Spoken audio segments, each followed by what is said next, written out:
What is going on, everybody? And welcome back to another episode of Premium Takes on this lovely Friday afternoon. Our fellow co host Mac had some arrangements that he couldn't make the show, but it's all good. We're going to carry on without him. We couldn't do that amazing intro, so hopefully I carried it through. But with respect, we're going to throw our first up for the homie Jeff. You know, he's always a co host here, he's always with us in spirit, and we're going to have a great show tonight. But Adam is here, and hopefully you had a great week, Adam. Hopefully you're ready to talk some football.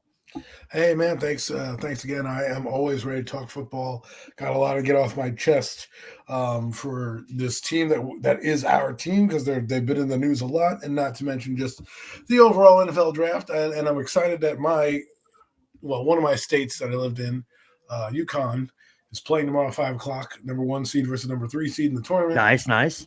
Men's, I do believe it's the men's tomorrow, and so that should be fun to watch. And you know, I've always had a place in my heart for UConn, so good luck to them. Absolutely. Well, you know, the majority of the show, guys, is just going to be me and Adam just opening up, going down different rabbit holes, talking about different draft scenarios that could happen to the Giants, talk about different teams and what they ended up doing, you know, with the moves in free agency, with the moves in the draft. And then, but majority of it is just opening up conversation about the New York Football Giants. We got Tudo in the house. Thank you so much, Tudo. Thank you for hanging up with us tonight. But we're gonna open it up real fast. But you know, March Madness, because that is in the title. We're gonna touch on that real fast. I would say I wasn't really watching as much as I could have, but I know that there's been some solid games. There's been some upsets, but majority of the Sweet 16, you know, as you can see here, majority of it is teams that was, you know, high ranking teams. Is there anything outside of obviously what we talked about last week with all those surprise upsets? Was there anything that has been going on this week that you feel that we need to talk about, Adam, or should we kind of leave that March Madness until Mac gets back?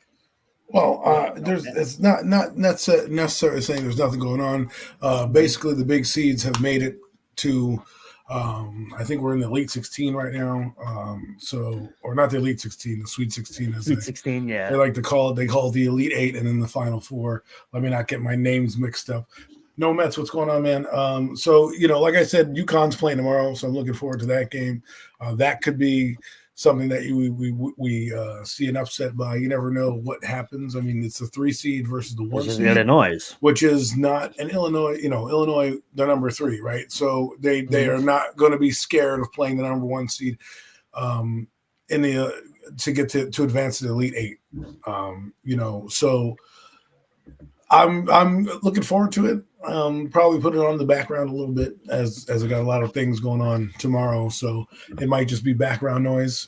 You can tell a lot of these games are bananas. On the men's side, the women's side are also having a good time too. So this is the time of year I love the most because you get a baseball opening day. You got the Final Four, or in this case, baseball is already opening again. I swear they have like the shortest off season. Was it they opened a couple days ago. Yesterday was opening day. So I mean, you know, usually April 1st.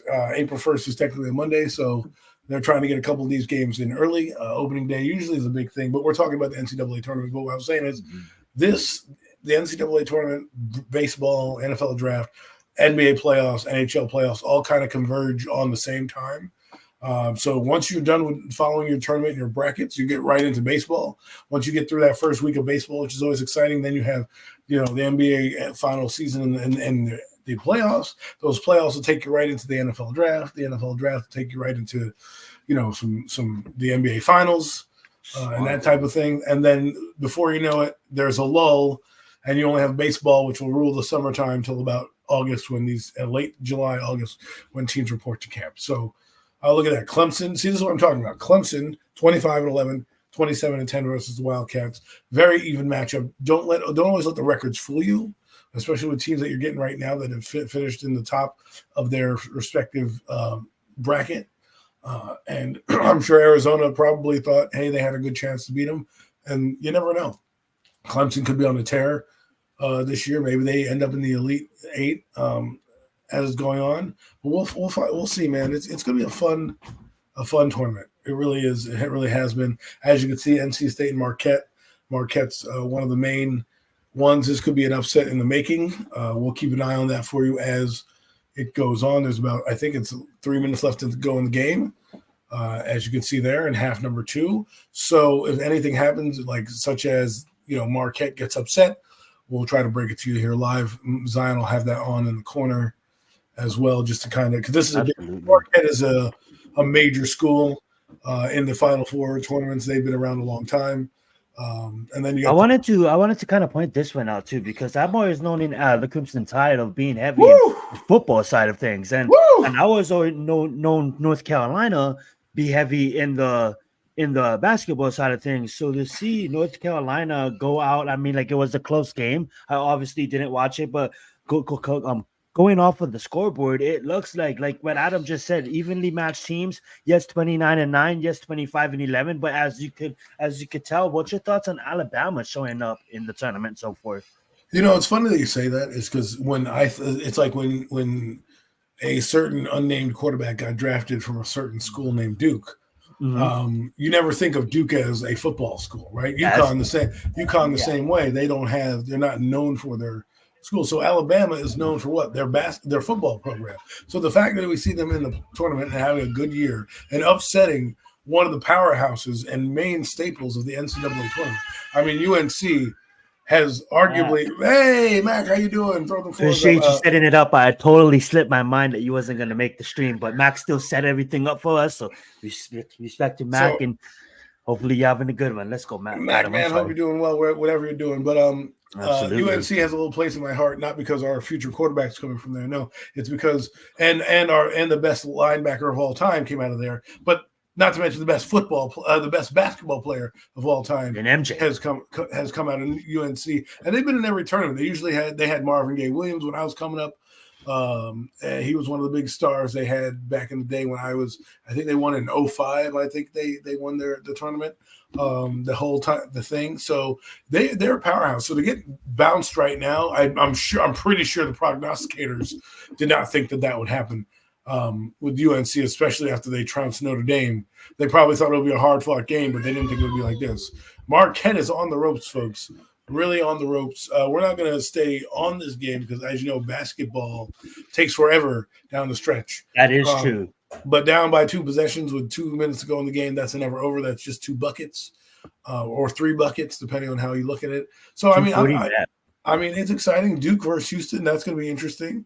Again, if another powerhouse falls, what I mean by powerhouse is like a main staple in the NC tournament that we see every year in and year out, day in and day out, like Gonzaga. I was just about to say, yeah. Gonzaga's always in the tournament. Sometimes they're in and out. Sometimes they win it all. Sometimes they don't win it all. Usually they're in the Final Four at some point.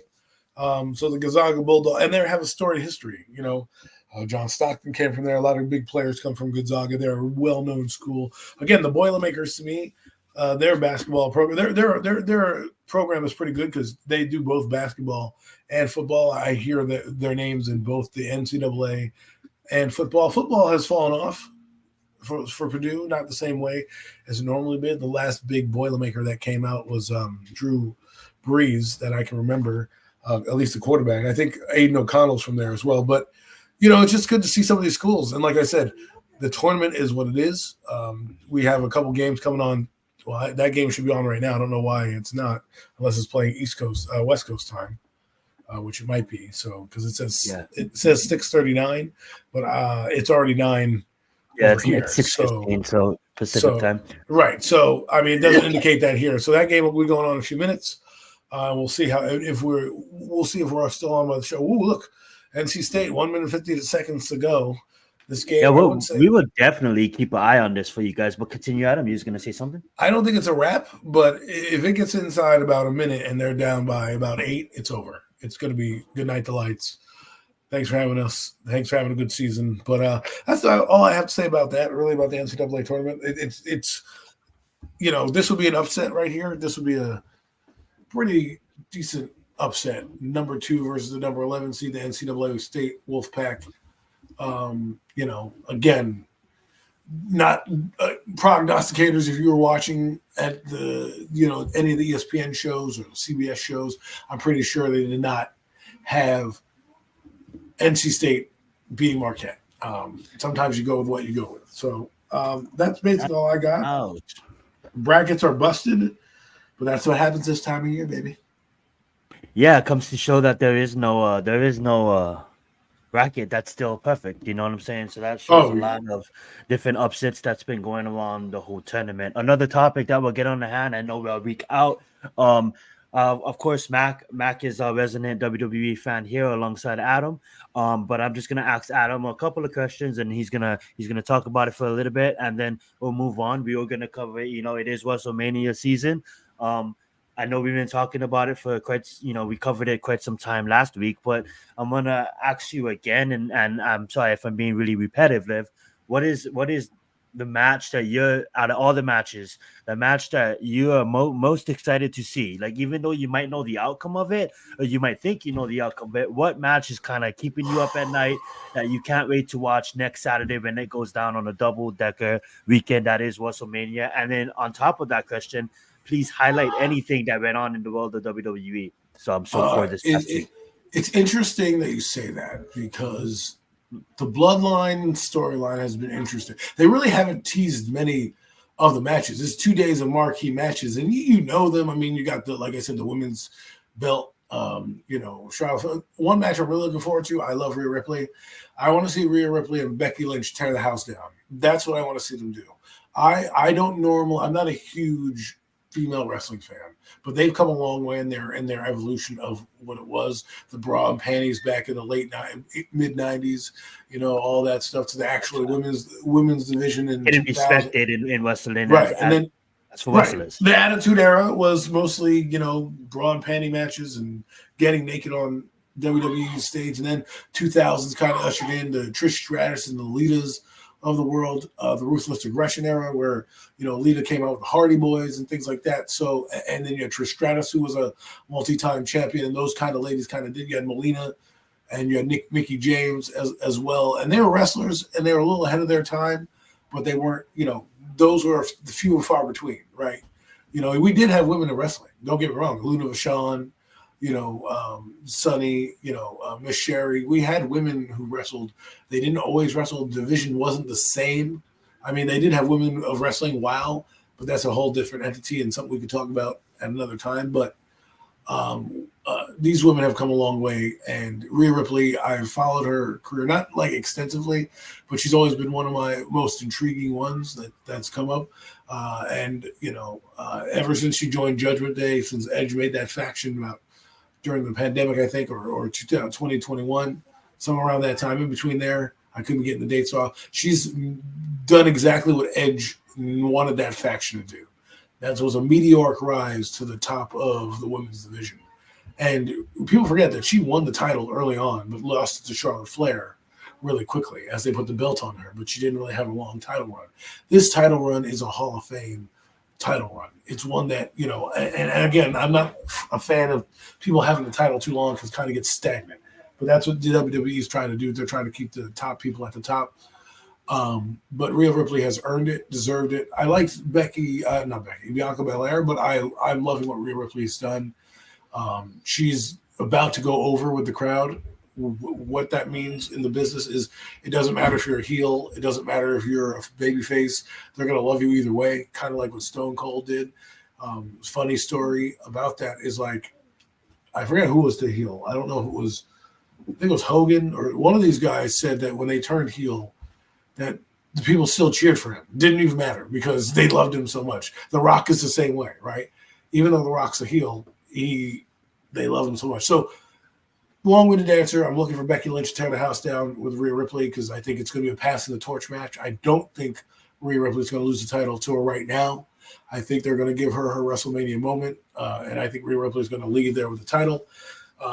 As for the other matches, I'm looking for the AJ Styles LA Knight match that's going to happen. I don't know if there's any stipulations yet, but LA Knight's up and coming. AJ Styles, I've had an appreciation for. I like greatness. I like champions. I like guys who can put on a good show during a pay-per-view and guys who get underlooked. That's why I've been watching AEW recently.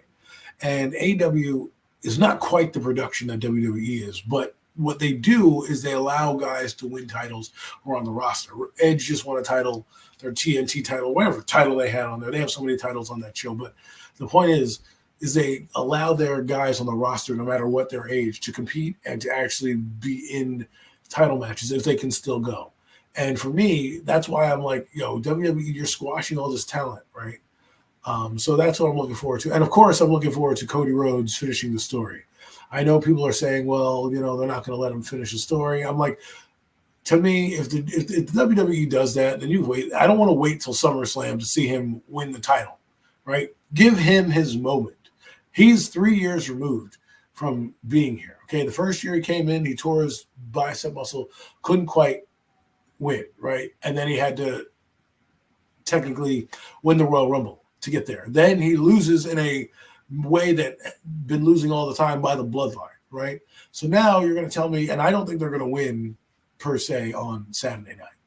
Something tells me they're going to lose. It's going to be bloodline rules because they're going to make this kid earn the title. And Cody Rhodes has done everything you asked him as a face of the franchise. That's what he is. Roman Reigns' contract ends in the next few months to the end of the year. I think he's going to take some time off. I really do. I think he needs it. I think he deserves it. I think he's trying to go to movies as well with The Rock. Turn into Hollywood, Batista. Right. John Cena, The Rock. Right. The Rock. He was in Fast and Mr. Kennedy. I mean, Mr. Kennedy probably not as much, but it's just what I'm just saying. Like, you get bit parts. Roman Reigns got a bit part in Fast and Furious and a couple other things. He can play a goon in the movies. They're always looking for a good big bad guy. He's got the looks for it, so he could do basically whatever he wants after wrestling. And I think it's time to give up the title. Like, I can easily see this happening. The Rock costing Roman Reigns the title and saying, I'm the final boss. Because right now, that's what people wanted to see was Roman versus The Rock. That's what they tried to do, right? So that storyline is not back burner to me. That storyline is in the forefront. I don't truly believe The Rock is going to be heel. I think he knows that he's the final boss, and there's a little dissension amongst the ranks, right? Now, what could happen is you leave with the title, fine. Let's play that devil advocate game. One that squashes Cody Rhodes and all the work that he's done across Make-A-Wish, going out to all these appearances. Why do you not want the champion who Roman Reigns doesn't do all these things? Roman Reigns has, a popcorn schedule compared to Cody Rhodes. Cody Rhodes is John Cena. He's out there. He's doing the things. He's advocating for guys. He's bringing guys. He's showing up every night as well, too. Even in live events. Cutting promos. He's thanking the audience at the end of the night. Like, the guy deserves – he's over with the crowd. The crowd absolutely loves Cody Rhodes, and he deserves the title. I don't give a damn about no Bruno Sammartino, no Hulk Hogan, no fucking streak. Because at that point, they thought it was real, and Hogan was the business back then. That's not the case anymore. Cody Rhodes is now the business. You literally got a section of fans that left the WWE to go watch AEW who have now come back because you've gotten Cody Rhodes here. And not to mention he delivers in his matches. He's cutting great promos, and he friggin' deserves it. So let's play devil's advocate. Let's say Cody doesn't win. All right, what are you going to do now? He's beating everybody. So then the tribal chief goes on to beat The Rock. Then what is there to do? Like, ride off into the sunset? Like, I'm over it. I'm over it. You have two champions for a reason, and both champions have held the title for a long time. Like Seth Rollins versus Drew McIntyre. Drew McIntyre deserves the title. He deserves it. He deserves a title. And I believe what they should have done was like Cody Rhodes versus Seth Rollins. If they do this, if they give the title to Roman Reigns, then you should never have done Roman versus Cody because that doesn't do anything for me. Okay, you should have done Seth versus Cody. He at least gets a title, finishes the story, and they can come back and win both the titles back and take everything from him, right? Don't waste this heat. Because right now, the only storylines that are mega right now that are box office that you want to come see is that match right there. Drew McIntyre, I don't know what the hell's going on with that guy. He's so obsessed with CM Punk that it's like, dude, focus on your own damn match and win the title and stop worrying about CM Punk, who I think is either going to be the special guest referee or interfere. This is WrestleMania 40. I heard a rumor Hogan's coming.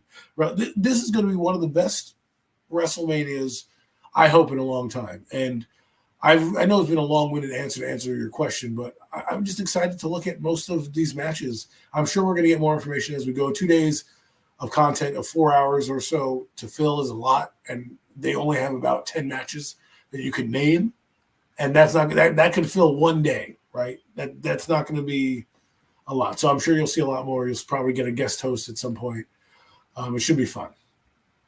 Yeah, absolutely. And I love that because of the fact that, everything you just said, I love that answer. I love that you took it a while to answer it because of the fact that if you think about it, you basically covered everything in the world of WWE real fast, and you gave your honest thoughts and opinions on it. One thing I do want to point out that I heard you say is, they have now, I believe, in AEW, like you were saying that Cody left and he came back, they now have competition. So the WWE being that, the taking over of Triple H not being head and controlling it for not really being puppeted by Vince McMahon. Now that Vince McMahon is out of the way, we'll talk about that at a later time and date.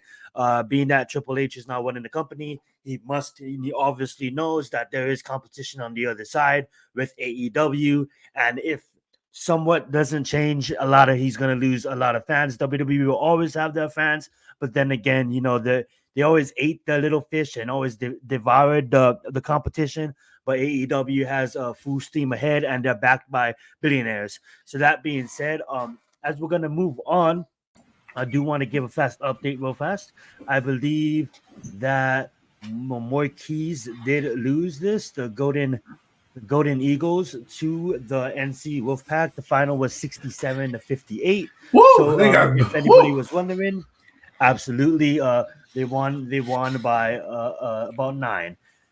That being said, we are gonna move on to certain topics before we kind of just open it up with draft talk. That being said, the first topic, it's kind of late, but it's been a while, and the reason why sometimes I like being a weekly show is we can just compile all the information into one show, and you guys can obviously get all the information from us. Yeah, from us. At a rapid fire. So we're gonna rapid fire this. First one we're gonna do, Adam, is we're gonna do Giants owner John Mara, speaks out about the draft, and he basically, what this article says, guys, what we're going to be talking about is he basically gives the keys to the kingdom to we're starting here, huh? We're starting here, absolutely.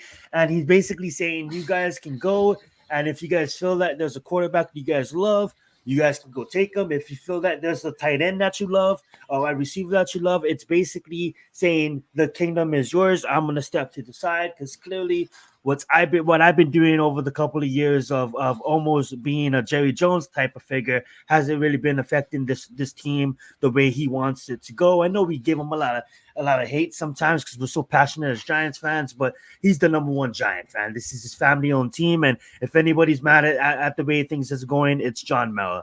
Obviously, I want to hear your opinion on him. Finally, obviously, giving him the keys, giving Joe Shane the keys, and saying you now won this team, and hopefully we can go in a direction of appearing in the playoffs. Let's get your point on that. First, before I touch on this, it's kind of funny that this article comes out because a couple days after, another article comes out about him meddling in the negotiations of trading Saquon Barkley, right? And clearly admitting that he's a meddling owner.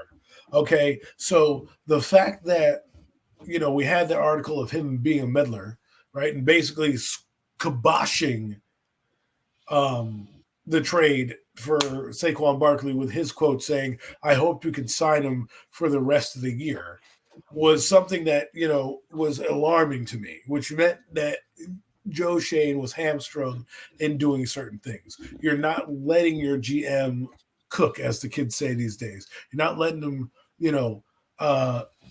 do what he's been brought there to do, which is run a football team. So I thought that was interesting.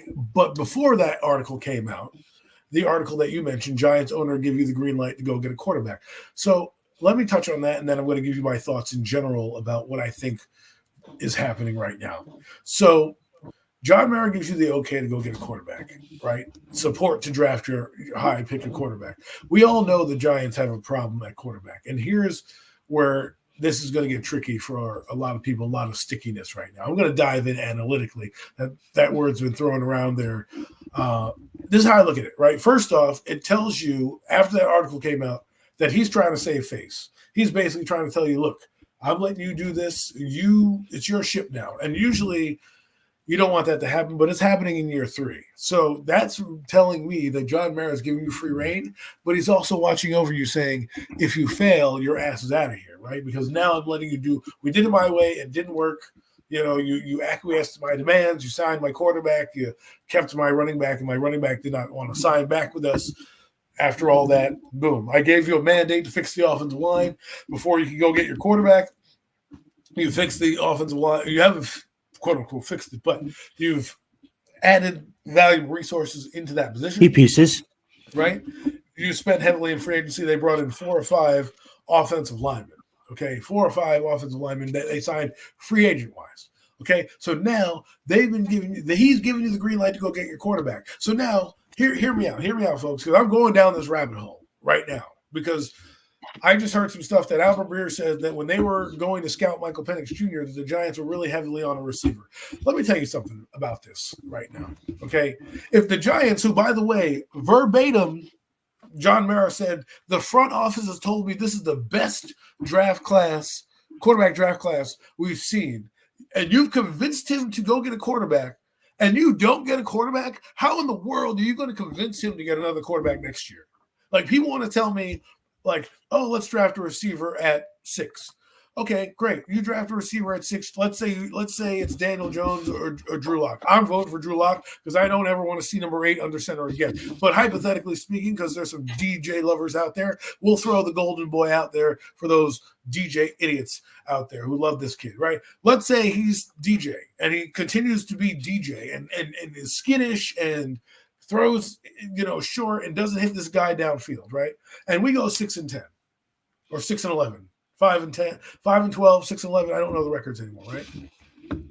Are you telling me that you're going to now keep your Brian Dable? They're going to Malik Neighbors saves your job?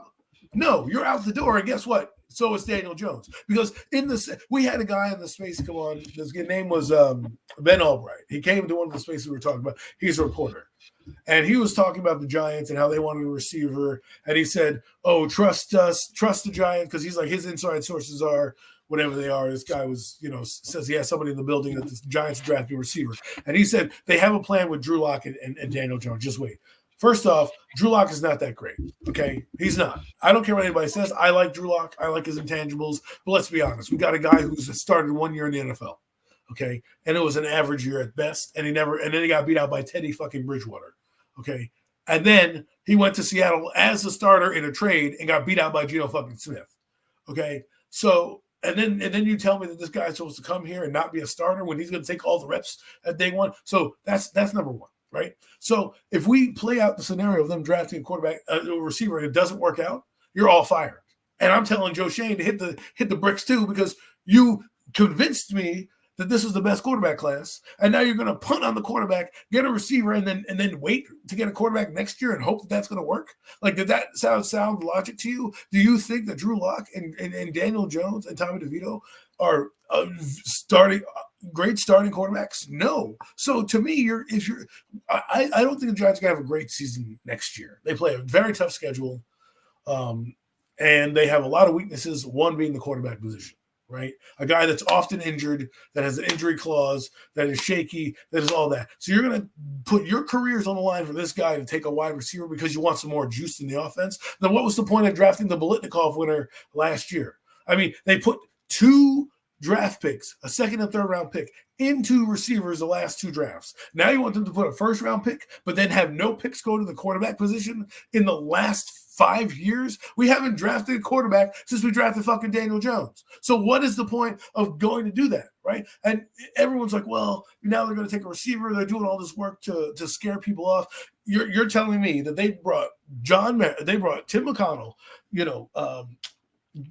Joe Shane, Brian Dable, the offensive coordinator, the offensive passing game coordinator, and, the VP of personnel to look at Rome Odunze, who, by the way, wasn't running, and not take a look at Michael Penix, who now they're having a private visit with? Why waste all your time? People say doing their due diligence.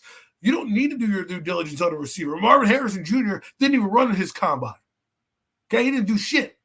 He's like, I don't need to run. He even told teams were like, nah, man, you're good. You're good. Okay, Malik Neighbors comes out. Oh, by the way, let me in on your little Malik Neighbors, little golden boy there. I'm not trying to bring up people's past, but he has a gun charge and an arrest on his belt. And from what I've heard, rumor has it that, and I don't know this, but people have might not have to. People have said that he was a diva when he wasn't getting the ball and throwing his hands up. So now, and that was a Jaden Daniels, a Heisman winner. So now you have character issues with the gun charge, which we already had a receiver with some gun charges. We had DeAndre Baker with gun charges. Those guys never tend to stay out of trouble. Trouble tends to follow them. Now, I'm not saying Malik Neighbors can be a great guy. I'm just saying, if you want to look into past and character and all the flaws that come here. So now, he's a diva receiver. You have Daniel Jones, your starting quarterback, who's checked down Charlie, who turns at every set to throw a 5-yard hitch route. You're going to have that guy being wasted. Jalen Hyatt is running down the field wide open. So my point is, and okay, so now he's a diva. So now he's throwing his hands up. He's doing what Odell Beckham used to do and Plaxico Burress used to do with Eli Manning. You don't think that's going to happen with Malik Neighbors? I mean, like I'm gonna take the mic real fast. I'm looking at this like I'm elaborating. I'm visualizing everything you say, and I do agree with you on this points. And we do have a lot of phone conversation about these points. You know, when it comes down to gambling your future, gambling your franchise on a certain player, a quarterback is the most important position, and I truly believe that. When you really look at it, like we gambled our franchise on a running back not too long ago that we can't even pay. We drafted him second overall, and we couldn't even find a way to figure out negotiations with him. He's supposed to be a gold jacket type of guy, right? And how much times are we gonna waste our first round picks on these guys when they're not even playing for us? You know what I'm saying anymore? And you think about it too, like Malik Neighbors, like I seen his pro day. Kid can catch. You know what I'm saying? Putting 100 yards against his opponents every single week. You know what I'm saying? He's embarrassing some of his ops. But at the end of the day, like we don't have a wide receiver guru in the house. We have a quarterback guru in the house. You know what I'm saying? And if history tells us correctly, Josh Allen went from his first year of basically, I'm going to just throw this football up for the heck of it to a developed, mature, young quarterback in the NFL with a lot of potential still yet to come out of him. You know what I'm saying? He still has an MVP season to win. He still has a Super Bowl to try to get after. You know what I'm saying? And I can look around the league and I can name multiple wide receivers that is similar in the same level. What I mean by that too is the names are always changing, right? Couple years it's AJ Browns of the world, and then you know it's Antonio Browns of the world, and then it's Julio Jones of the world, and then it's Michael Thomas of the world, and the list goes on and on and on and on and on. I if I ask you guys who's your top 3 receivers in the league right now, I would answer that with Justin Jefferson, Lamar Chase, and follow that up and call me whatever you want to call it. But CeeDee Lamb is definitely number 3 in my mind as the younger generation comes to. I get it. There's your Tyreek Hills that still plays. Devontae Adams still plays. Hopkins still plays. The fact that I just named all these receivers that is literally benefiting for their team. We're gonna get into this point a little bit later when it comes down to what the Bengals was able to do and what the Buffalo was able to do, and we're gonna pull up records and we're gonna show you guys that later on. But when you're looking at Joe Shane and his job, and his job is basically to find the best player for the team to succeed in the long run with a top 10 pick. You know, we got to value that top 10 pick, and I want to value that top 10 pick with a quarterback. And being that there's 6 quarterbacks available, and there's really 4, and I really truly believe that if the Vikings are going to trade up, they're going to trade up with the Patriots. So I came at peace that I'm comfortable with a JJ. I'm comfortable. What I really want would be a Drake. I think Daniels is off the table. I think he goes to Washington. I think Caleb is off the table for reasons of its own. He goes to number 1. But when it comes down to JJ, or when it comes down to JJ or Drake May, I'm comfortable with that. And shit, if it comes down to Penix, I'm comfortable with that. And people may be like, Adam brought his name up a couple of weeks ago, and we've been looking at Penix. We've been having conversations on the phone about Penix, because when you look at Penix and you love Penix and you feel that Penix can be your guy, I don't care if it's at 6, because guess what? We drafted number 8 at number 6. What did that fucking get us? Absolutely shit. We won against a defeated Vikings fluky team. We won against the Colts. He had an amazing story in Tampa Bay. But other than that, what the fuck has he done for us? That's not a ringing endorsement for the number 6 pick to be drafting a quarterback. No, I think I know what you mean. You know what I'm saying? So it's kind of like I do want to bring a quarterback in here that is gonna pair with this guy. And moving on to this guy, what I'm gonna ask Adam next is this guy. Say we bring in a young quarterback, and we hand him over to this guy, Joe Shane. His here. Here's your quarterback, and whether he competes and he starts, or he competes and he sits, regardless, he's gonna be learning under Brian Dable, and he's gonna be developing every single day. You know what I'm saying? So I want to ask you this to answer my question, and however you feel fit, but just tie it in with whatever you was gonna say. Brian Dable talks about taking over play calling, and what does that mean to this organization? Just recap everything I said and just open conversation about it. Well, first off, you're right. You take a quarterback when you take a quarterback. Don't worry about when it is or the optics of when you get him, because if that guy goes off and wins a Lombardi for you, he's essentially done his job, right? And I think the problem that we have, and I'll touch base with the play calling, is we're so worried and caught up about the failures of the receivers, right? And I mean, the failures of the quarterback, but we never talk about the other busts that we've had. Eric Flowers, Eli Apple, Kadarius Toney, Evan Ingram, like guys who have been skill position players that have busted. We now have a quarterback and we can move on from him, and we don't want to. And to me, it's funny. It's like, why would the Giants not want to? Like, what if Mara goes next year like, yo, man, no, we're not moving on. You just told me this class is better, but now you want to draft a quarterback in a weaker class next year? And people are like, oh, yeah, you're going to get Carson Beck. Well, guess what, man? Those teams next year, because I heard someone say it today, like, oh, well, those teams that get quarterbacks are probably going to suck next year too. So if the Giants are in that cluster, they'll be able to move up. Guess what? They're going to hold you hostage because they'll know that you're desperate for the QB. Okay, and someone said it best: don't waste a pick. Like, if you can't get Michael Penix or one of the top 6, if you're not getting a quarterback after the first 2 rounds, don't bother. Unless it's like absolute value and Penix falls to you like in the 3rd round, then obviously yes, that's it. But that's like a rare scenario. But if Penix and Jr. and Spencer Rattler and Bo Nix are all gone by 47, don't waste my time. Don't waste my time, because you're going to be fired anyways. Okay, you're going to be fired. And that's why I think Brian Dable should take over the play calling, because he should be going down with his ship. And that's why apparently a rumor is that he wants a wide receiver and his GM wants a quarterback. Well, guess what? If he's that dumb and naive to believe that Daniel Jones and or Drew Lock, because they have faith in Drew Lock, is going to be able to get this kid the ball, and you really think that Drew Lock, and I told you people about Drew Lock, I mentioned it on the show, I said, if they go with the backup, he might be a guy they might look into for the longevity of him being young, not like a Tyrod Taylor, that if he does well, you might want to sign him again. Well, guess what? There might be leaning on Drew Lock if they go with Malik Neighbors and Tommy DeVito. I just don't think, if you were to put the receivers depth chart down in front of you, and you would put the quarterbacks, the 3 that we have, well, technically 4 if you count Jacob Eason, he's a bum, but no one really cares about him, on one side. And you put the receiving core that we had last year on the other side, because who are you missing from last year's receiving core? What, we're going to miss Waller? Like, are you kidding me? Last year they decided Shepard. They liked Sterling Shepard. My God, that guy. That's Oklahoma. Oh my God. Anyways, don't let me lose my train of thought with Sterling fucking Shepard. Now, last year their philosophy was build around a tight end. He was the number 1 option. That's why they didn't get a number 1 receiver, because they had ample opportunity to get Jerry Jeudy, trade for him, and a few other guys that we heard that they were in rumors to get. Right, but they never pulled the trigger. You could have tried to pull the trigger on one of these big receivers. You went after Brian Burns.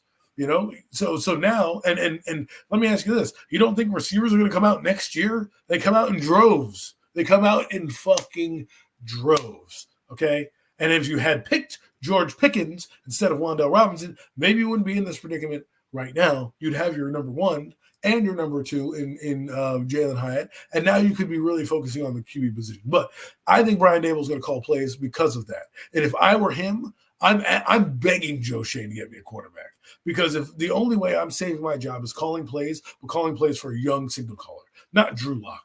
Drew Lock's not here. He's not the future. How many guys? Rarely do you see guys come up out of nowhere, right? I mean, you got Jimmy Garoppolo, but he was traded, right? He had some clout to him. Jimmy Garoppolo is nowhere now, right? And that's why I don't understand. That's why, again, I go back to this, the optics for me.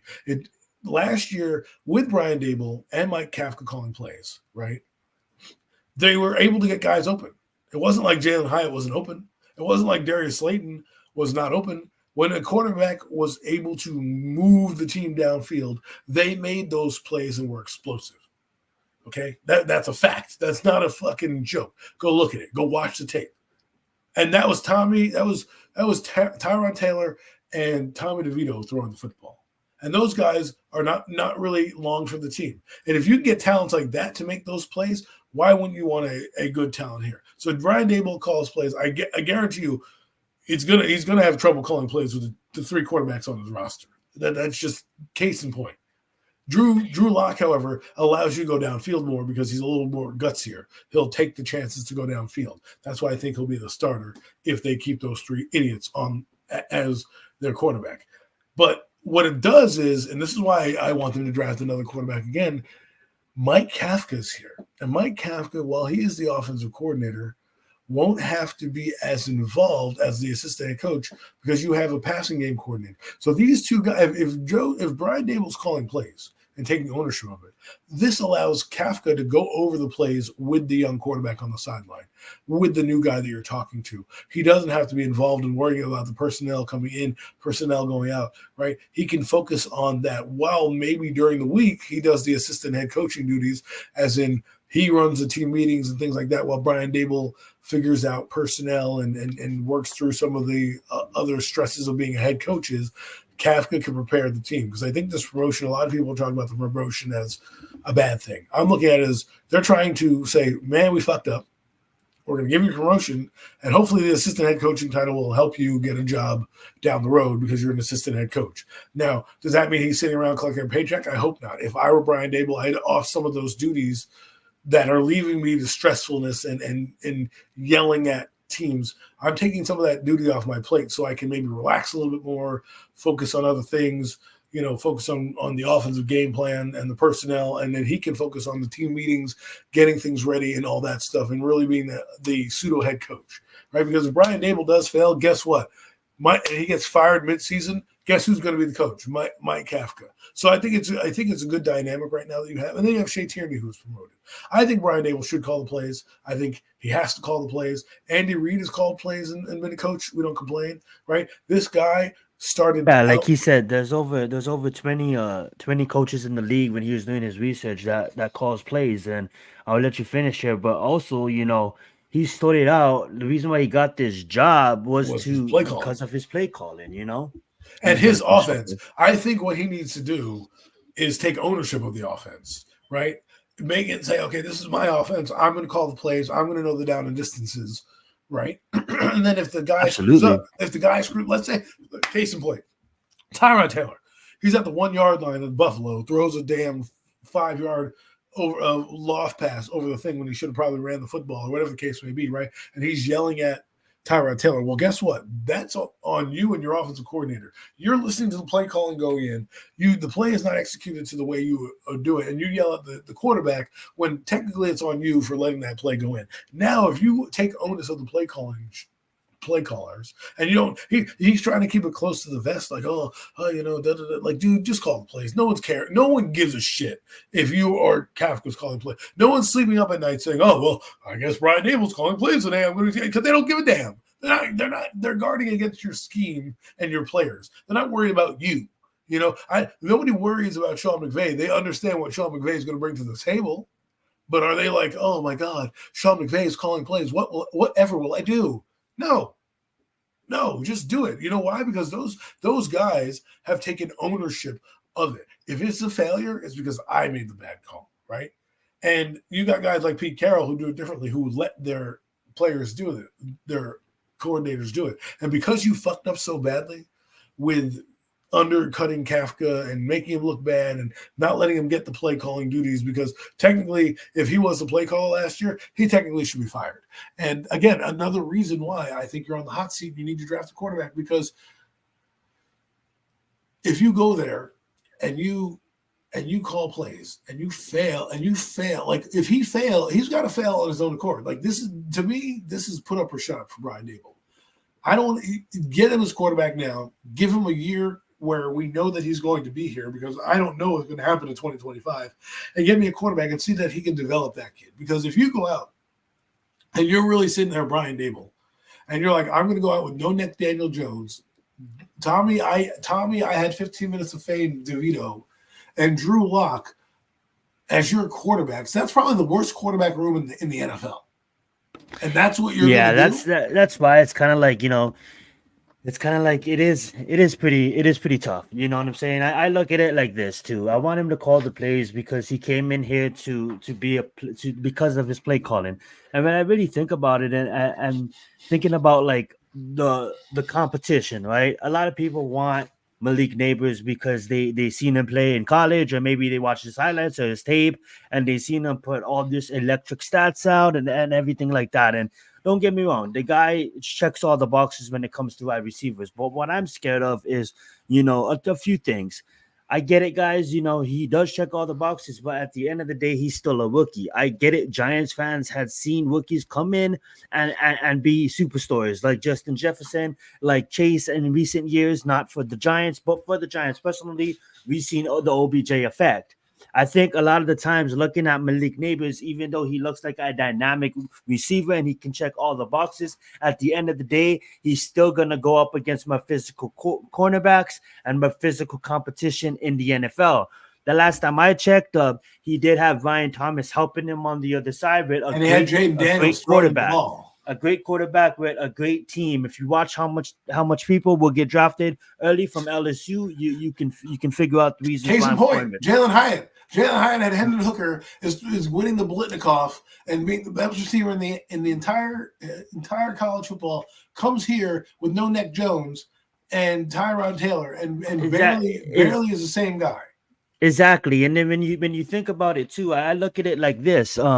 I was gonna land it with this. You look at, we bring in Malik Neighbors. Okay, we bring him in at 6. Congratulations. What Adam just said, like, I don't trust the quarterbacks on roster to get him the ball, like, effectively. I get it. He's probably gonna demand the ball. He's gonna get the ball. He's gonna figure out a way to get the ball. But at the end of the day, that doesn't look at me looking at next season and us competing, because at the end of the day, the position that matters the most to me is the guy who touches the ball on every single play on the offensive side, and except for the punter.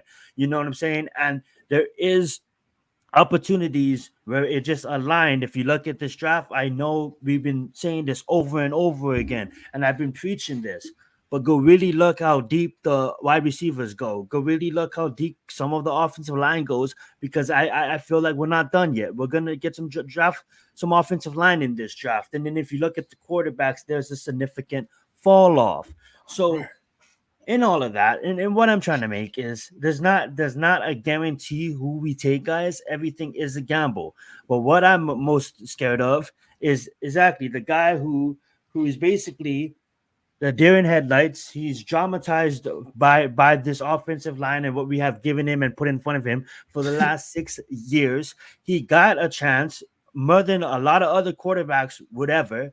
You know what I'm saying? And he's still being some Giants fans are still wanting him to give it another shot. And I think when it comes down to coaching, what's up, Unpopular? Thank you for joining us tonight. I think when it comes down to coaching, a lot of the time it comes down to kind of like pride in a sense too, right? So you have Pat Shermer here, and then you have Ben McAdoo here, and then you have Joe Judge here, and then you have, homie Brian Daboll here, right? It's almost the point of pride. Like, hey, I see what you guys see. I see something special in this kid. I'm gonna try to be the guy to to get him to play the way what we see. But sometimes, guys, we noticed over and over again, if it comes down to the reason why I was knocking the offensive line coaches is because they failed. They failed over and over and over and over again. You can't tell me a kid that read an IMG to Alabama is playing this fucking shitty in the NFL. Yes, it could happen. It happens a lot. The average lifespan of an NFL career is 2 to 3 years. Understand that maybe Evan Neal is just a bust. But at the end of the day, I honestly blame the offensive line, man. So I'm not going to judge him immediately. I want to bring in another offensive line coach and see what's to do with that. When I look at this coaching, it's the total opposite. A lot of the times, these coaches look at Daniel Jones and be like, yeah, we can do something with us. We can do something with him. And then they realize at the end of the season, like they no, you can't.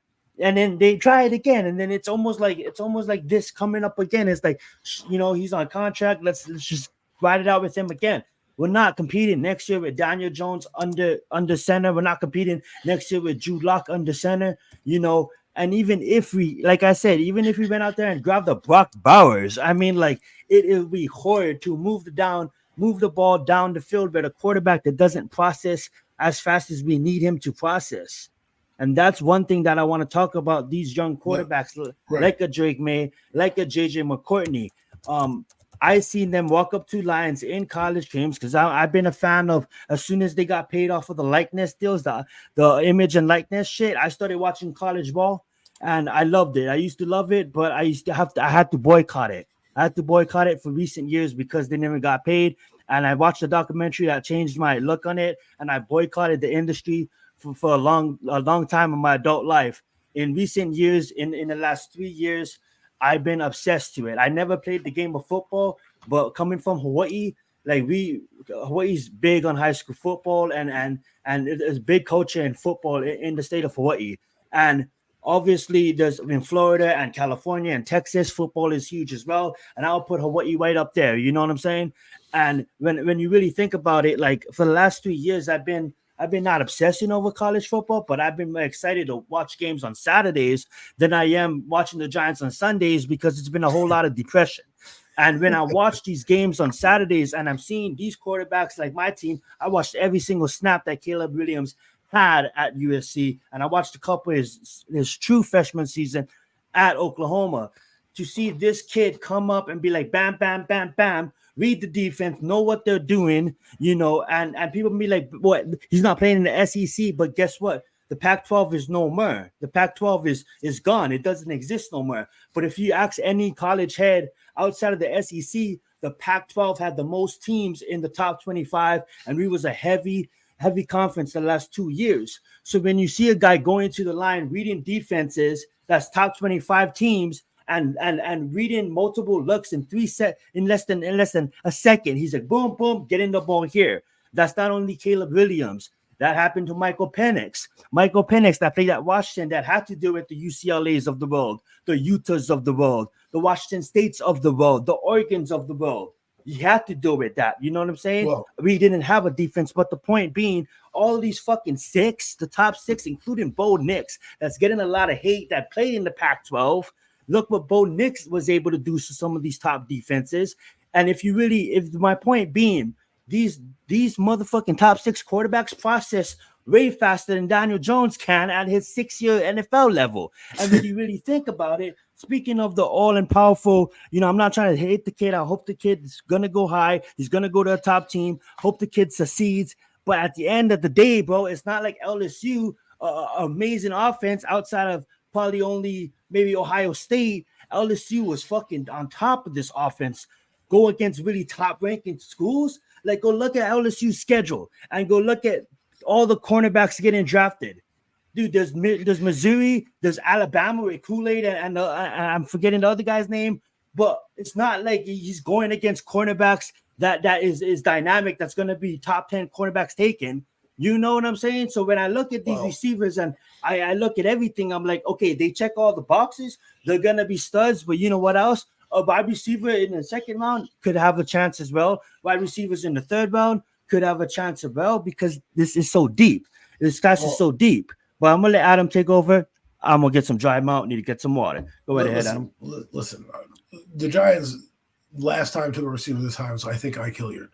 in 1997, which at that time he was a great player. If you guys don't know, Ike Hilliard, I fell in love with him when I first met him. But again, they did it for a quarterback that wasn't very good, and Ike Hilliard struggled. And then when they got Kerry Collins, the rest was history.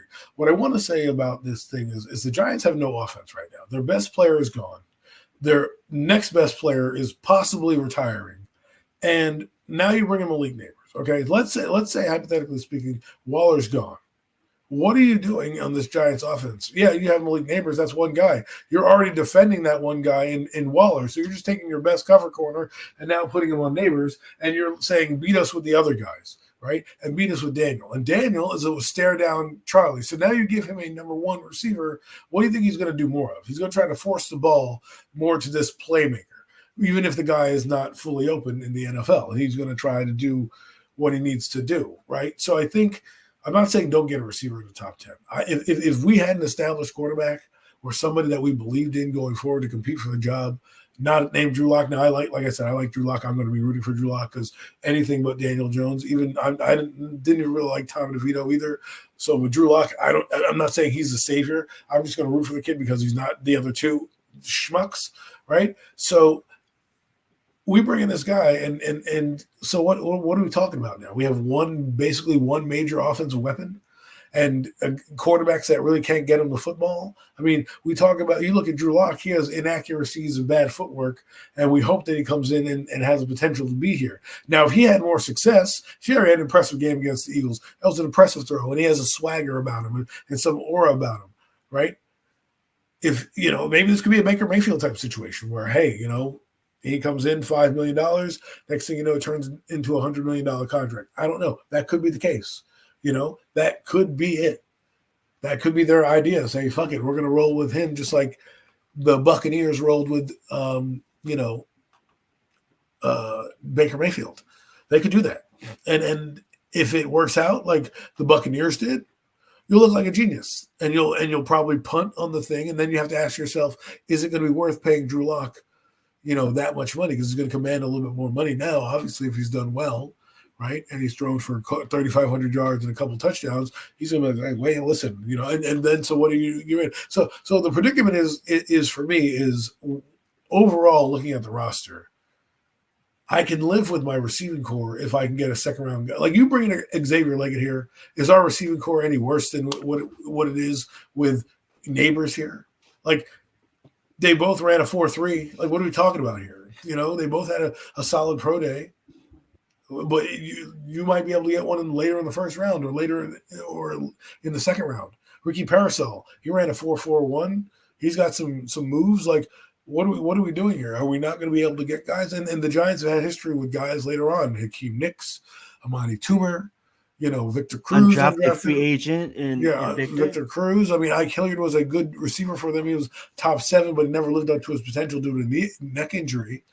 So, and it didn't help out Dave Brown when they brought him in here. Dave Brown was the quarterback. So I don't want to see what's happening to Garrett Wilson happen to Malik Neighbors. Get a guy in here, take a swing, get a guy in the second round that you believe in. Because the thing is this, if a position group is deeper than another position group, and the position group that you have both needs at, both wide receiver and quarterback, why wouldn't I want to take a swing at the guys that are close to the top of their class than the receivers, which I can get a good one in either trading up? Because everyone talks about trading up for a quarterback. Well, why not trade up for a receiver if a guy falls that you like? You know what I mean? Trade back in. I got Brian Thomas. I got Jalen Polk, right? From Washington. Maybe you want like those two guys, right? Plus, right now, look at the offense that you have. You have Devin Singletary. Doesn't really scare anybody. Solid back, but not like a Saquon Barkley. If you were to compare Saquon Barkley to Devin Singletary, very much a drop-off in talent. Do I think Singletary is a better overall player? Yes, he's a bell cow. He'll do things that Barkley may not do, and that's run inside, pick up the blitz a little bit better, and really have some hard-nosed runs for you. I think what the Giants are going to try to do, if you look at their strategy, and this is why I think they're primed for a young quarterback, is they've got like 3 tight ends that can block. They've got offensive linemen that can block. They have basically, they don't have receivers, but they have long distance receivers in Darius Slayton, Jalen Hyatt, and Robinson, who all want the ball more, who all want to contribute more, who all think they can all be better. So why not give these guys who we all say were open last year a chance with a guy that's good? And the other thing is, strategically, the NFL has marked Daniel Jones. He's a marked man. So if you're bringing a guy where his focus now has to, a guy who's more of an alpha male than he is, because there's no Barkley to kind of say, hey, man, calm down, right? This kid who's going to come in here knowing that he's, his shit don't stink, that it hurt Eli Manning. When Eli Manning lost Jeremy Shockey and they let him there was no other egos and everyone just let him be, he was throwing the ball all over the yard. And it turned out that he was throwing to guys as later on in his career, making them heroes too. Derek Hagans of the world, Preston Parkers of the world. He was making those guys better. And so my only thing is this. You draft a receiver and you fail, you're getting fired, and there's no regard for anything. And then you got a Garrett Wilson type thing, a Saquon Barkley type thing. You got a guy running around with no future. You're wasting Brian Burns, who you just spent $100 million on. You wasted Andrew Thomas and Dexter Lawrence's career. You bring in a quarterback and you lose. People are going to say, well, you lose anyways. Yeah, but if you lose, there's hope. There's a shot where it resets the clock. Right. And it gives clock. I'll even say this. I'll say this. I wouldn't think that if you drafted a quarterback who, by the way, you've let the ownership knows you like the class.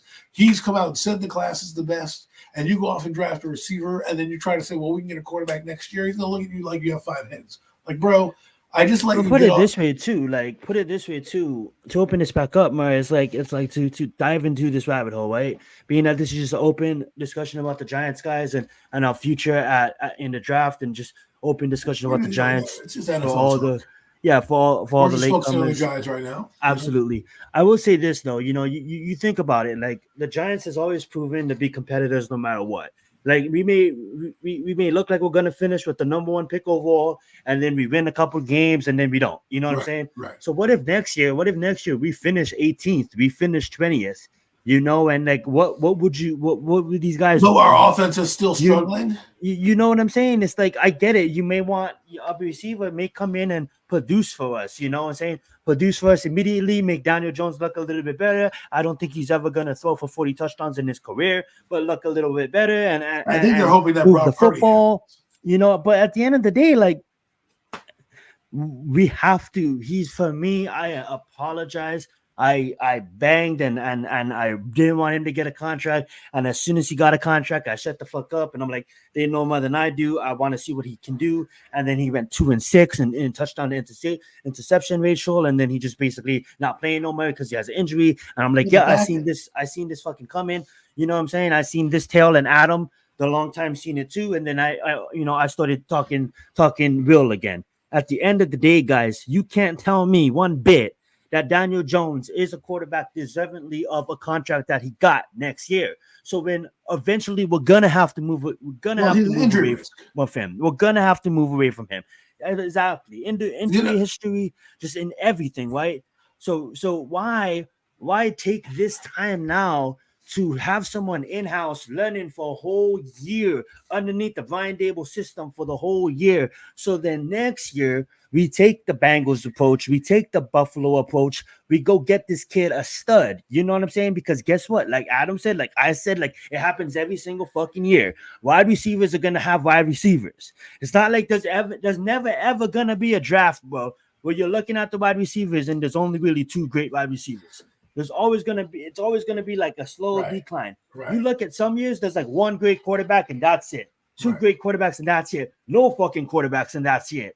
So why would we gamble on next year? What if these professionals, what if they come and be like, yo, Colorado, Deion Sanders, well, NFL, what? The endorsements are giving him $14 million to stay at Colorado. So all the image and likeness, now Sanders don't even want to go to the NFL yet because he's gonna make another $14 million playing at Colorado.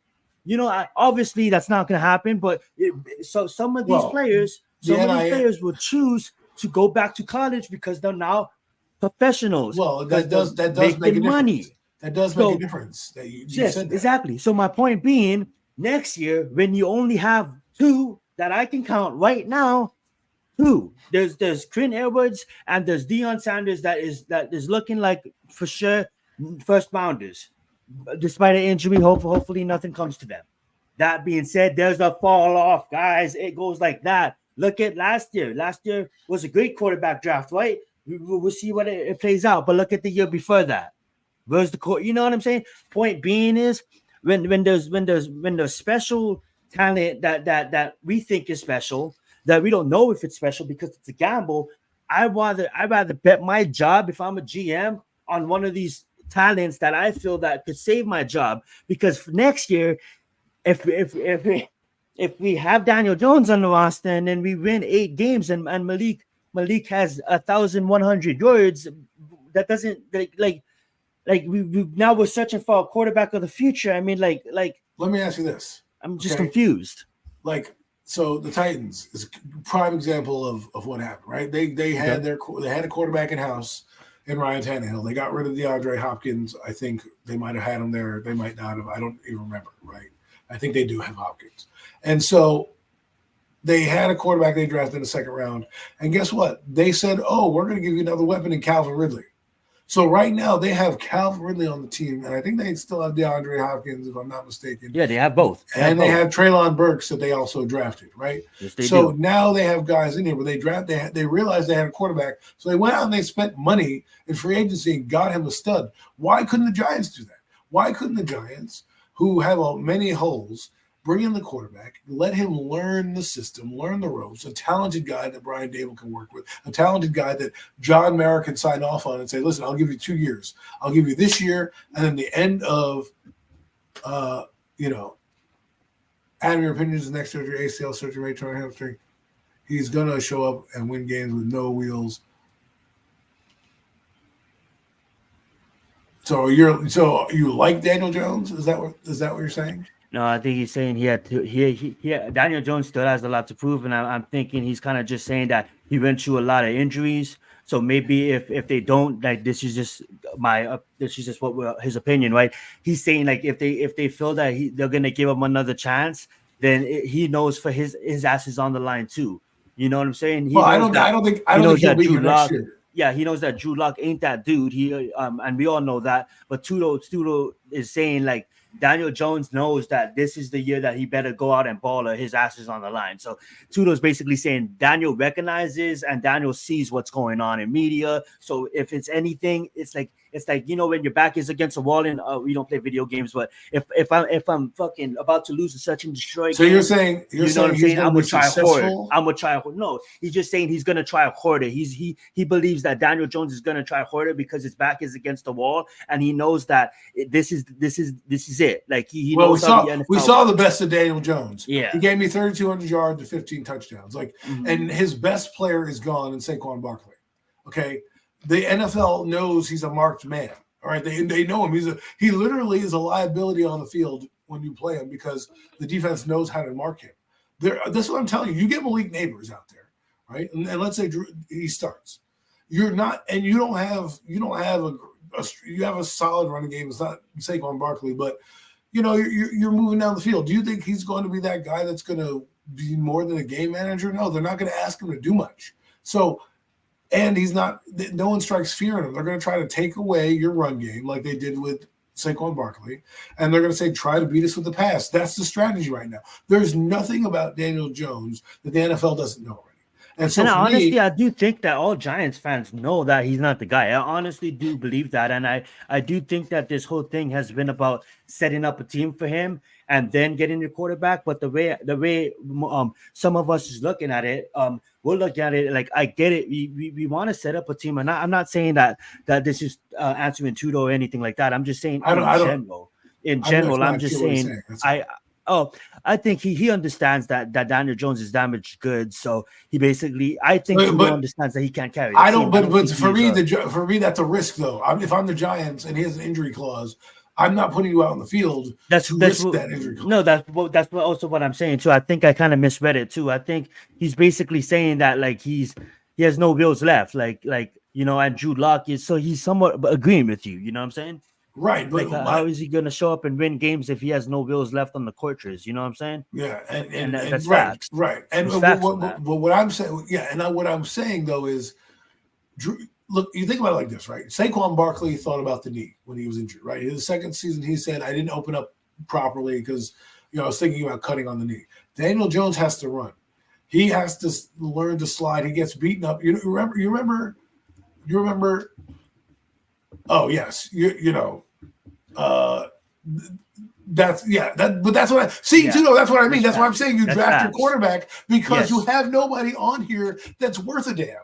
Right? I mean, Jalen Hyatt, we've invested stock in him, and like I said, he wasn't a slouch. He wasn't a slouch in college. It's not like you drafted fucking Tim Carter out of Auburn or Darius Slayton in the 5th round and expect to be. This guy was the Blitnikoff winner and was blazing a trail all over the place and was getting open downfield left and right.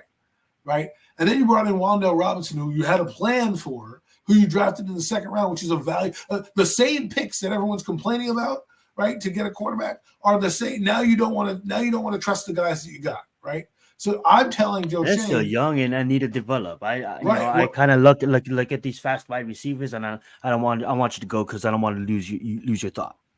But what I'm saying is that we're asking guys to take a step forward, right? Wan'Dale Robinson got his rookie year cut short with knee injury. This year, we saw that he was open downfield. Tommy DeVito didn't hit him. Other guys didn't hit him. The film doesn't lie. Right now, he's in his 3rd season. You expect a breakout out of that kid. Darius Slayton gives you an average of 700 yards with an average quarterback every year. And Jalen Hyatt. And those guys played okay with what they got. Bringing Malik Neighbors in here is not going to really elevate the Giants team to the next level without the good quarterback. You look at Garrett Wilson over with the Jets. He had Zach Wilson, who's just as bad as Daniel Jones, and that guy barely did anything in his 2nd season after going and being rookie of the year before when he had performances with quarterbacks not named Zach Wilson. Yeah, and I look at all these quarterbacks and I look at the top 6, and yes, guys, even Bo Nix, because I just defended him because he played in the tough competition. I didn't say Spencer Rattler has talent. So if you're gonna tease me, at least tease me with a guy that's got fucking talent. Don't bring in Joe fucking Milton. Yeah, we don't do that. Don't do that. But what I'm trying to say is, in the point I'm trying to make real fast is all of these quarterbacks, including Bo Nix, I think elevate all of our receivers. I don't think that Daniel Jones is elevating our receivers. I don't think Daniel Jones is leading our receivers. I think Daniel Jones is looking at our receivers, but he's not looking at our receivers because he's brainwashed in the head because he's worried about the protection that he had for all the recent years. But guess what? I don't feel sorry because you basically robbed us. So at the end of the day, when quarterbacks like Josh Rosen can't even get on the fucking field, when quarterbacks like Cam Newton can't even get in the game, when quarterback like all these quarterbacks that still has talent. They moved on from those guys. Exactly. They moved on from those guys quickly, right? I mean, the circumstances are that, Pittsburgh didn't need to move on from Kenny Pickett. They still could have kept Kenny Pickett and had Russell Wilson. They moved on and then got Fields, right? And then upgrade. Right. The Bears probably aren't picking a quarterback per se, but because they have Caleb Williams there, said, let's go Fields. Let's talk about that real fast too, because we have a quarterback that his team did nothing for him to surround him with talent outside of his last year there, and then that guy had 1,000 yards rushing in year 2, and he's going to go back up a quarterback. Come on, bro. And you guys, Daniel Jones is a certified backup in this league, and I believe we all know that. But here's the thing. Here's the thing. If you want to go down that receiver route, just look at the Atlanta Falcons and what it did for them. Okay? Yep. They brought in Drake London. They brought in Kyle Pitts. They brought in Bijan Robinson. They let it go with Ritter for 2 seasons. And they failed, and that guy Arthur Smith is out the door now, and he's a quarterback, and he's a quarterback guru, blah blah blah type of guy, right? And they did everything that they asked with this kid. They were like, all right, we're gonna bring in Marcus Mariota, and then we'll start Ritter and blah blah blah. 2nd season he didn't do anything, and now you're the Atlanta Falcons, where you have a talented team, but now you have to go out and pay $100 million for your quarterback. That's not, and not to mention an aging quarterback coming off an Achilles injury is not the smartest move. But because they were stupid and punted the quarterback position when they had a chance to get one, and they decided not to, this is where you're at. And I don't want to be. That could happen to Brian Daboll if you pull the Atlanta Falcons and say, well, we're going to run it back with this contingency. Which again, Tudo brings up a good point. The guy's injured. And do you really want to risk your careers on a guy with a neck injury? Like, I know people don't want the quarterback because for whatever reason they bring up, oh, well, this, that, and the other thing. But look at the league around here, right? Yeah, sure, Calvin Johnson had a couple good seasons without Matthew Stafford, but how do you really remember Calvin Johnson with Matthew Stafford, right? And some other points, okay? Joe Montana was there before Jerry Rice, okay? Troy Aikman got there roughly the same time as Irving, okay? You know what I mean? These guys were brought in together. But how many of those guys in the last decade have won a big-time Super Bowl? Outside of Tyreek Hill, there's not many, right? I mean, you know, Peyton Manning had both Reggie Wayne and Marvin Harrison and Dallas Clark. He had all these weapons and he made them so good. Not if you look at Tom Brady didn't win a Super Bowl with the best receiver in the league in Randy Moss. Okay? He didn't. Right? Mike Evans has won one Super Bowl. You know how he won that one Super Bowl? With Tom Brady as his quarterback. He still gets 1,000 yards, but he's been on shit teams outside of a few that have made the playoffs. And I'm not saying that you can't find a guy there, but what pick was Mike Evans? Like 15? Yeah, after I believe Sammy Watkins was in that draft. Before Odell, after so, and that's what I mean. So you want to talk about busts? So let's say we get Malik Neighbors, but Marvin Harrison Jr. and Rome Odunze are the ones that are the stars, and we get the Sammy Watkins of the draft. Now what? You know what I mean? Like that would be tough. We tend to look at the quarterback and assume automatic bust, but then we don't think of the receivers who have been automatic busts in the league as well. And we don't. Yeah. Go ahead. No, I was just gonna say, you know, we're gonna wrap it up in about 15 minutes, but I am gonna open up this Pandora's box before we wrap it up. I'm gonna open like this. We talked about this on the phone, and we wanted to bring this conversation live, so I guess this is a perfect place to have it. You know what I'm saying? A lot of the times you look around the league and you see wide receivers moving teams. If you look at the Dallas Cowboys and what they're gonna go through next year, where they have to somewhat find a way to pay Lamb about $30 million and pay Prescott.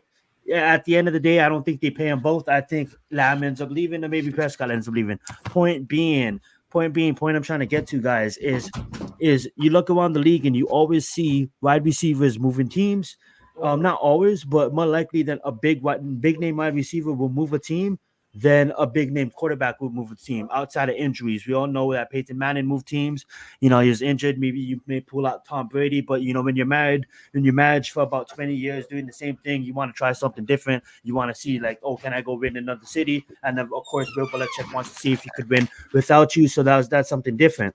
But you know, when Tyreek Hill was traded to the Dolphins, I think if the Dolphins came and be like, whoa, you guys want to give us Tyreek Hill? Nah, screw that. How much would it take to get Patrick Mahomes? The Chiefs will fucking hang up. The Chiefs would be like, "What are you talking about?" You know what I'm saying? Well, it's funny that you brought up Tyreek Hill because he left the team to go get the money with Miami, right? He wanted to go back with a quarterback that he loved, and then he goes to Miami and helps out with that offense. And again, what did they do with that? They had the best offense last year in football, and they couldn't get past, Buffalo. Okay. Yeah. So real fast, the plane I'm trying to land here is like you can't go, like it's just been proven. Adam made a good point about him getting traded, and obviously look at Mahomes still succeeding, right? So when you come across wide receivers that like everybody thought like Tyreek Hill was untradeable, right? Look at Antonio Brown, he's getting traded. Look at all these top receivers. Julio Jones getting traded. Hopkins getting traded. What's up, Mac? We're gonna open up. Mac the Giant for joining the show. Let's get it. And we have Adam. We have Adams. You know what I'm saying? Going late. So the question I have to the boys, and let's throw it Mac. Let's throw it Mac first. Is and please just talk Giants in general as well. Is this what if we go and we get a quarterback at 6, right? We get a quarterback at 6, and there is a wide receiver out there in the name of T. Higgins, saying that we can go and we can move money around and backload the contract, free up money with negotiating and restructuring some contracts, taking our second round pick, taking our second next year, taking maybe a fifth next year, moving some cap around and getting Higgins. So I'm gonna let Mac talk Giants, and then Adam close it out, and we'll talk for a bit. But Mac, go right ahead. I mean, look, just want to say thanks. Appreciate y'all holding it down, man. I just kind of preoccupied tonight doing some things, but y'all been holding it down, man. I've been listening in a little bit when I can here and there. Look, man, I'm just tired of everybody. You just gotta go get the quarterback, man. You gotta stop trying to sugarcoat it. Stop trying to dance around it. Go get the guy. Stop overthinking it. Stop overthinking it. Don't matter how many good receivers you go out there and get. If you ain't got no quarterback that's gonna get the ball to him, it just makes no sense to me. If you ain't got a QB that's gonna go out there and sling and is gonna sling that thing down the field to a good receiver, it don't matter how good he is, man. And right now we're stuck in a situation where we got a guy that's just gun shy right now, man. He's gun shy. It is what it is. It's not gonna happen here. People got to give up, man. Give up the dream. Look, the kid got the physical tools, but he ain't got it between the ears, like you like to say, Adam. He ain't got it between the ears, man. It's not gonna happen here, man. It's not gonna be some miracle all of a sudden. He's just gonna wake up this season in September and all of a sudden he's gonna be that guy. It's not gonna happen, man. So go get one of these top guys, man. Well, you got opportunity, man. Don't try to gamble. You gotta do what you gotta do. Fuck what anybody else think. So do you think it's smoke that they're going to visit these guys, or do you really legitimately think they're doing their due diligence because they're going to try to go get one of these quarterbacks? I think they're doing their due diligence, man. Look, like you said, man, these guys need to go out there and they got to get their own guy and try to build on this thing, man, and build this thing their way. Like they came in and they inherited Daniel Jones. That time is over, man. They gave him opportunity. It still didn't work out, even under them. So now they got to go get their own guy. I'm seeing people with all these weird, crazy scenarios. Look, Penix ain't gonna be there at 47. So if people thinking take him shit at 6. like that, yeah, people thinking shit like that, it's just not gonna fly, man. And right now, people worrying about what other people think. It's not about that. It's about the New York Giants, man. It's about what's best for the New York Giants, man. So you gotta handle what they gotta handle their business, man. They gotta get one of those guys because after those 6 guys, those top 6 guys, there's it's a big drop off. I'm sorry, it is. Right. It's those 6 guys, and then after that, it's like you know what I mean. Now you're really just rolling the dice with anybody else. Let's bring up that point. Let's stay on there real quick, okay? Do you rather have a second-round receiver like a Xavier Legette, or would you rather have a second-round quarterback that might be Spencer Rattler? Like, that's the trade-off that you're looking at. A guy that has potential upside to be a number 1 receiver, and a guy that you need to now develop a little bit more. Do you even have that time to do that? A first-round guy lets you have some leeway. A second-round guy, look at Sam Howell. That guy got cut and shipped off. If that guy were a first-round pick, do you think Washington's probably moving off? They're probably not. But because he was a 5th-round pick, they're like, see you later, kid, even though you almost threw for 4,000 yards. See ya, like, time to move on. I'm just saying, I meant to say, I'd rather have Xavier Legette than Spencer Rattler. You know what I mean? Don't you just love that? Because it kind of confirms everything for us. You know what I'm saying? It's like all these top teams picking at the draft is getting rid of the old laundry. Like, hey, see you. Hey, thank you, Justin. We see something better. Hey, thank you. Look at the top 3. Literally, is getting rid of their shit. Look at the Vikings. Even the Patriots got rid of Mac Jones. They said, "See ya." He went to Jacksonville. Sam Howell went to Seattle, and Justin Fields went to Pittsburgh. All those guys were 3 years within their contract, right? And then the Vikings trying to get back in the mix, and then the Falcons saying we're probably not going to get one, so let's go. I'm just saying, get Kirk Cousins. It all fucking makes sense. So and to me, like I'm sitting here, and you're literally gonna tell me, Joe Shane, that you're gonna really ride with Daniel Jones, Tommy DeVito, and fucking DJ. Are we? And Drew Lock. Are you kidding me? Like, what are we doing? Like, I understand rolling with Jalen Hyatt because I can see some potential there, right? He's a little scared. You've rolled with Darius Slayton from now until so now we don't. Now he's no good anymore. Now I don't want to fucking use Darius Slayton and Wan'Dale Robinson. You drafted him, and your words were, Joe Shane, we have a plan for that guy. Well, okay, so that's a 2nd-round pick, a 3rd-round pick, and a guy you've invested money in fucking Darius Slayton. How many quarterbacks have we drafted since 2019 to even invest in the position? None. But that's what I'm saying. You didn't even give it a chance. You haven't even drafted anybody. So now your logical answer is, okay, I haven't drafted a quarterback at all in any of these positions. Let me draft the shittiest one I can find. Let me wait till the 2nd or 3rd round and draft the shittiest quarterback possible. And you think Drew Lock is a starter in this league, and you want to draft a guy who's probably going to be worse than Drew Lock? Like, what are we talking about? Exactly. That's exactly what I'm talking about. You got to get one of those guys, and no matter what anybody thinks, man, you got to make it happen somehow, some way. You got to make it happen. You got to pull it off, and you got to come away with one of those top guys. Point blank and period. You got 6 of them to choose from. 6 guys that look like they're ready to come in and make a difference on an NFL roster right now. Right. You got to get one of them. And my take is they're going for a guy like Michael Penix Jr. and Bo Nix. Why? Because they're older and they have more maturity and they've played a lot of football in their college days, so they don't need as much seasoning to wait per se. You bring in Michael Penix today, I guarantee you he's starting by September. I guarantee you he'll be starting by September. If you wanted to bring in, let's say, J.J. McCarthy and say, listen, kid, you're 21, you're going to have to earn the spot, and we want to give Drew the shot first and then maybe see if Daniel can play. I don't think he should even play, but or Tommy or whatever, fine. You want to let him sit there and your season's over and you want to give him some playing time, fine. But if you bring in a guy like Michael Penix Jr. right off the gate, or Jaden Daniels, who's also a little older, those guys are competing to start day one. Whether or not you let them start day one, that's up to you. But those guys are the type of guys we're talking about. The only reason I say this is because there's no veteran in the room. They didn't bring in a Ryan Tannehill to say, hey, we're going to try to win some fucking games here. Like Drew Lock, are you telling me that Daniel Jones and Drew Lock are winners in this league, that you can put your hat on and say, you know what? That guy's going to win 8 games for me. I am sold on him. Like, are you kidding me? Like, that's what I'm saying. Like, I can live with the receiving core I have right now because I already saw that they can perform. Thank you. They're not giving us half-ass products. It's consistency. Right. Slayton is going consistent every single year. Hyatt, you go look at the tape later on in the season. He's open. Robinson developing every single year despite our injuries. You know what I'm saying? But that's a good point you bring up, because that's why we're all saying we believe that this wide receiving core can produce. We just need to give them time. And we're not done. We all know we're not done at wide receiver, but it doesn't need to be wasted. Yeah, I'm going to say the word wasted. It doesn't need to be wasted on a 6th round pick, on a 6th pick overall, because I don't mean to say wasted, but it's like, I used this point last week. I'm going to use it again. Like, Randy Moss really won the Vikings a Super Bowl. Calvin Johnson really won Detroit a championship. Like, let's get real, guys. It's the quarterbacks that. What you're missing out is those guys aren't those guys without Randall Cunningham throwing to Randy Moss or Tom Brady throwing to Randy Moss. Go look at Randy Moss's career, okay?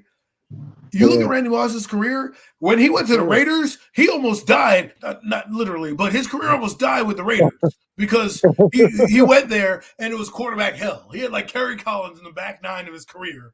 Basically, at the whole number 9. The Garrett Wilson point you brought up earlier is prime. That is prime. Right. Witnessed it before your eyes. Watch Aaron Rodgers come back and Garrett Wilson all of a sudden is a good receiver again. I called that guy 1,300 yards immediately when Aaron Rodgers walked it through the door. When Aaron Rodgers walked through, I said, that guy's getting you 1,300 yards. He's getting you Odell Beckham Jr. yards. Then you have fucking Zach Wilson who can't throw past his nose. And you got the guy barely climb. The guy goes from rookie of the year to fucking an average receiver. Okay, that's the difference. You look at Jordan Addison. You look at these guys. You look at the DK Metcalf. They're not those guys without a quarterback. And it's so crucial. And I know that we, sit here and fight about it all day. And people are gonna laugh at us if the Giants pull the wool over our eyes and actually don't take a quarterback. I just think that's career suicide for them. It's just career suicide. Adam Penix is injury prone. As a coach, Coughlin always said, he hasn't been injured the last 2 seasons. Okay, I'm sorry. We drafted Daniel Jones, who's also injury prone. Can the guy play quarterback or not? You can't judge. You can't just say, well, because he's injured and hasn't been injured the last 2 seasons, that he's going to be injury prone. Well, I look at it this way too, because I've been saying this as well too. But when I really realize it is like, I look at that shit, and he's cleared by most all these teams' doctors and the NFL staff that was there at the combine. So he's passing all the testers. So at the end of the day, there's a lot of kids that get injured in middle school and high school that ends up playing high level football. So I do kind of look at that, and I do kind of dismiss that point in my mind. And I'm not saying you have to think the way I do too, though. But I used to use that excuse until I realized, like, well, this guy's getting cleared by doctors, so I'm gonna just stop talking. Well, the thing is this, right? Am I asking Penix Jr. to run? Like, no, I'm not. I'm asking him to throw the fucking football. I just need to. Gonna have about Penix too is we need to know for sure that the people in front of him can block, because I don't want to ruin his career with a shitty offensive line. Well, the thing is, I don't want to do that. You take the quarterback position, and you need what you guys are missing out on is his pocket manipulation is what I'm worried about. The guy can pre and post snap. He can get the ball out of his hand. The quarterback can protect himself as well, right? He doesn't have to be reckless like Daniel Jones and not slide and try to put your head down at the goal line to run a linebacker over. Okay, I'm just saying, like. What you don't have to run a tush push when your neck is fucking broken. If you know what I mean, like doing dumb stuff like that is what's costing us things. So Michael Penix Jr., like if he goes on and plays 10 years and has a 10-year career, and I come back and I may not know Chulo at this point, but maybe I have the show. I have no idea. I'll be 50 if I can still talk at that point. You know, you're gonna be able to talk, Adam. Who knows? But my point is, if I'm in 10 years watching Michael Penix and he's having a Hall of Fame career, I'm going to come back and go, hey man, I guess those injuries didn't do anything. Like you know what I'm saying? Like I understand the concern, right? But you might you can't just say, well, he's going to be injured. Like, it's the same thing where... I don't think he's injured. I don't think he's saying that. I'll put it my way. I have Penix last on my list in the top 6 because of those concerns in myself. It is a little bit of the injury history, but not only that, it's all these other quarterbacks can operate and move. Not saying that Penix can't. I'm just saying that I think they move better with a bad offensive line. I think if you have a good offensive line in front of Penix, he's one of the best quarterbacks out of the bunch. Like, he's gonna be accurate every time. His deep ball is one of the best. He has a lot of he checks a lot of boxes. But I just put him last on my list for us as the Giants. If he goes to a team like if he was on maybe the Falcons or the Dallas Cowboys or the Detroit Lions or the Browns have a pretty much good line too. Teams that have a good line, he's gonna be like CJ. You know what I'm saying? I predict him to be like CJ. But for us, I just hope the line holds up. So let me ask you this, Tudo. Let me ask you this, Tudo. A guy who hasn't been injured, who's about 210 pounds, Jaden Daniels, runs. If you watch his film, doesn't always put his shoulder down and gets crushed. So should I worry about him being injury prone because? You know, he could get beat up in the NFL on the regular. Like those are things. I get to like I'm not. Yeah, but I'm just saying the guy's been a clean medical health for the last 2 years. He has been, but then again too, like that's why he's last on my list because I have all the concerns that Tudo is mentioning. Here's why I put Bo Nix in front of him. Here's a concern that you need.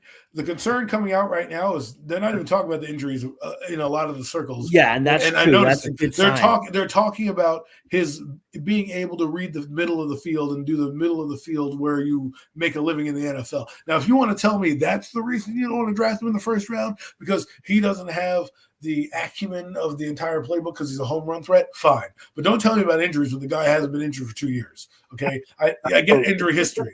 They paid Saquon Barkley. He has an injury history. They paid fucking Joe Burrow. That guy hasn't played a full season since he started. Okay, so you know Justin Herbert's been in and out of lineup as well. This is the NFL. I get it, but you're basing the guy on potential. And right now, if you look at him, he's the most well-rounded quarterback coming into the draft right now. If the Giants, with their shitty-ass quarterback room, want to ride this out and they want to bring in fucking Michael Penix, all I'm saying is because of his age and maturity and the experience of playing football, I think right out the gate he comes in. Now, and my last point about Penix Jr., Jermaine Illuminor, they brought him in to compete at right tackle. Well, guess what? If they happen to draft Penix Jr., his blind side would be on the right side, and Illuminor in the second half of the season didn't give up a sack on the right side of the line. And if you decide you want to move Evan Neal over because you're getting Penix Jr., that's why. Well said. Mac, we're gonna have you say a couple of words, and we'll probably end the show. But anything you want to say, Matt? Take as long as you want. Take as long as you want, guys. Go ahead. No, it's just. I'm listening to y'all. I mean, I appreciate it. I'm a little turned up a little bit, but yeah, And respect. Tudo's always coming with that respect, though. That's love, Tudo. Listen, this is why we have this show. Always been great. You just can't let the injury scare you. I agree with Adam 100%, man. You can't let the injury scare you. You got right now at this point, he's healthy now. Right now, he's got a clean bill of health. So you can't. Everybody's injury prone in the NFL as far as I'm concerned, because anybody can get hurt any point in time, man. It don't matter who you are. And right about now, as long as that kid's healthy, he's a talent right now that I think the New York Giants could definitely use, man. You get an opportunity to get that guy, you got to make it happen. I mean, at this point, like it's like we just keep. I feel like I'm beating a dead horse, but you just can't overthink this. It's to me is at this point. Why are you overthinking it? You know it's a need. We know Daniel Jones is a nice guy. We know you guys all like him. He's a great kid. You know what I mean? Yeah, good guy, Daniel Jones. Yeah, but it's time. It's time, man. You know, every once in a while, like what how he saying, and remember the Titans, my man Gary Bertier saying, remember the Titans? Sometimes you just got to cut a man loose. You know what I mean? Look, that's what it is, man. It's his time, man.